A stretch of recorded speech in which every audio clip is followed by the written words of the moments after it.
అయ్యో రామా! ఏం కర్రీ చేయాలో అని ఒకటే ఆలోచన.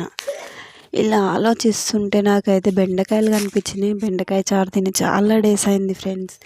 అదే బెండకాయ పులుసు. మేము కూడా బెండకాయ పులుసే అంటాము కానీ మా అత్తయ్య వాళ్ళైతే బెండకాయ చారు అంటారు.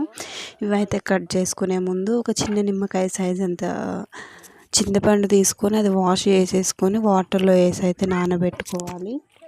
అది నానేలోపు అయితే మనం బెండకాయలు, ఆనియన్, టమాటో, కొత్తిమీర ఇవన్నీ అయితే కట్ చేసేసుకుందాము.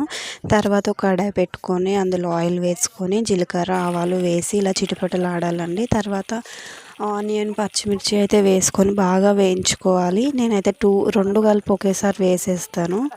మీరు కూడా అలా వేసుకుంటే వేసుకోండి, లేకపోతే సపరేట్ కూడా వేసుకోవచ్చు. అందులోనే కొంచెం కరివేపాకు వేసుకోవాలి. కరివేపాకు ఫ్లేవర్ అంటే నాకు చాలా ఇష్టము. అది కలుపుతుంటేనే మంచి ఫ్లేవర్ వస్తుంది. తర్వాత వేగినాక బెండకాయలు వేసి మంచిగా మగ్గనివ్వాలి ఆయిల్లో.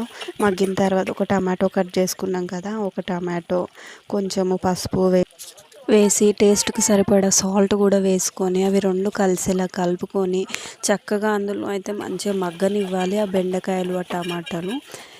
అవి అలా ఆయిల్లో మగ్గితేనే మంచి టేస్ట్ ఉంటాయండి. అప్పుడే వాటర్ పోసుకోవద్దు. ఈలోగా మా బుడంకాయ చూడండి డ్రాయింగ్ వేస్తుంది అప్పుడే.